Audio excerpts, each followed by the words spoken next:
Meanwhile, in the foggy shopping district.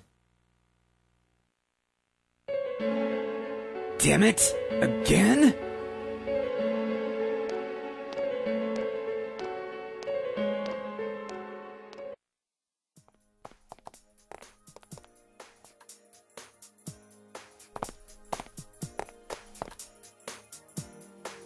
Are you feeling better now?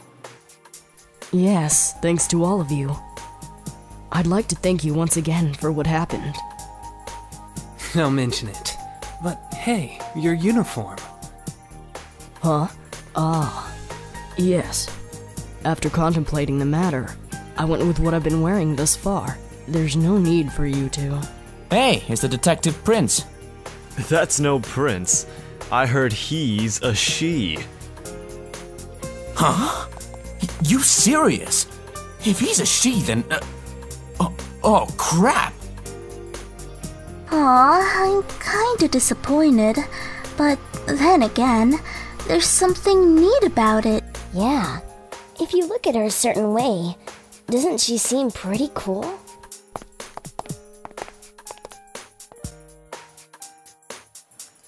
My.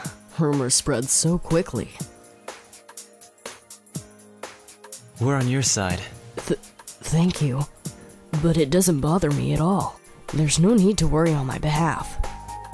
So please treat me like you did before. That aside, I'd like to discuss the case with you all. We're dealing with a kidnap and murder case perpetrated by someone lurking in this very town. And it isn't over yet. Let's go over the finer points after school. Junas Food Court. First, I heard the doorbell ring, but when I opened the front door, I saw no one there. Just as alarm bells sounded in my mind, someone grabbed me roughly from behind and covered my mouth with something.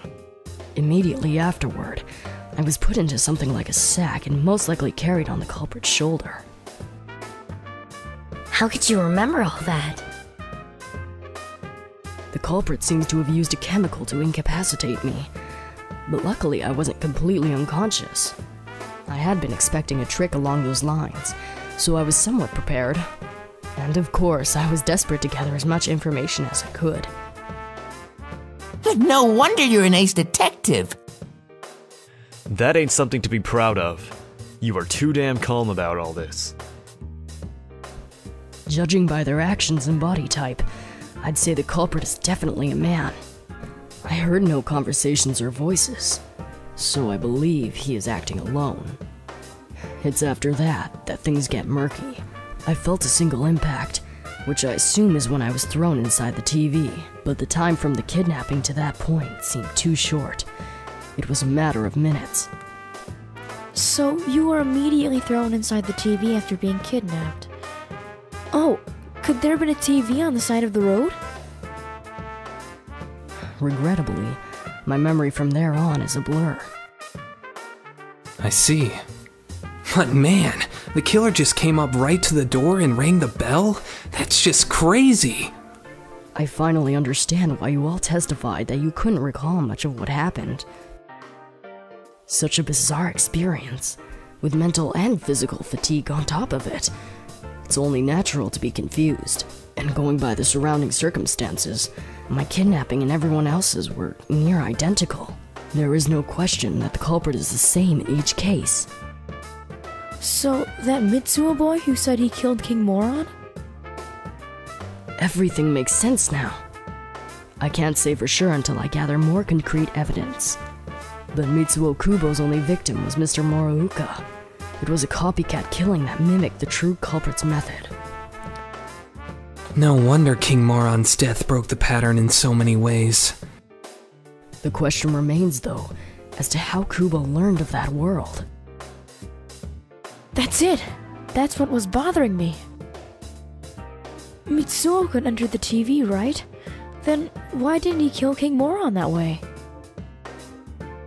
I believe he didn't understand the other world as well as the true culprit. Even though I can now enter it myself, it wouldn't occur to me to use it for murder. And remember, The previous corpses left no sign that their deaths had anything to do with the other world.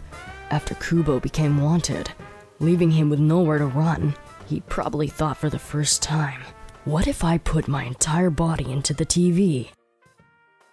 The bizarre condition of the corpses that caused such commotion is probably because they died on the other side. It's a simpler explanation than figuring out why the killer would risk disposing of the bodies in such a way. Which means their inexplicable condition of being hung on a foggy day wasn't due to the culprit making a statement. Much of our speculation could be tested if we could ask Kubo in person. However, I've unfortunately been taken off the investigation, and I highly doubt that the police will believe any of this.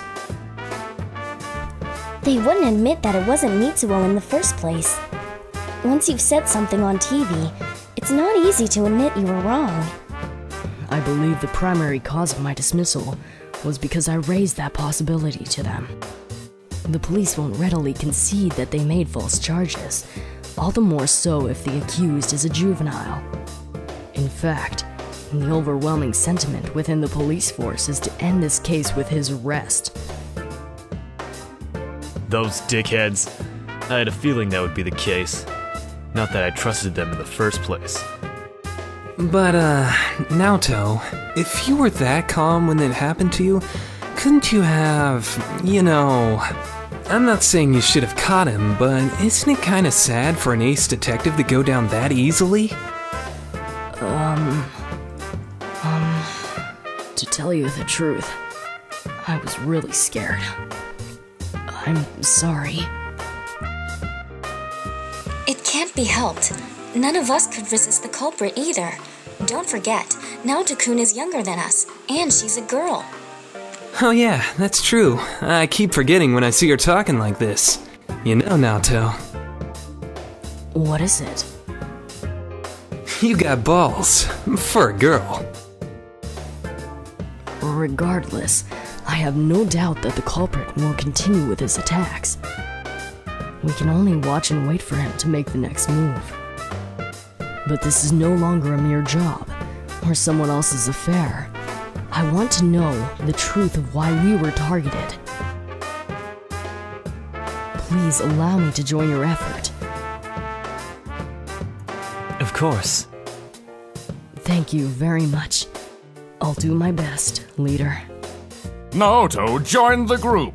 She'll definitely be a strong asset in solving the case.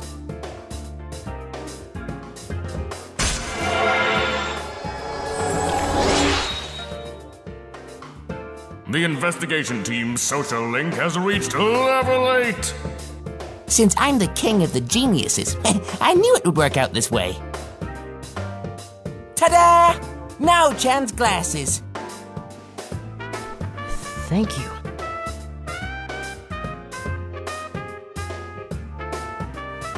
They told me about you, Teddy. I can sympathize with your drive to find yourself. If I may help in any way, let me know. Wow, what a nice girl. The true culprit is still at large. For now, you'll just have to wait for them to make the next move.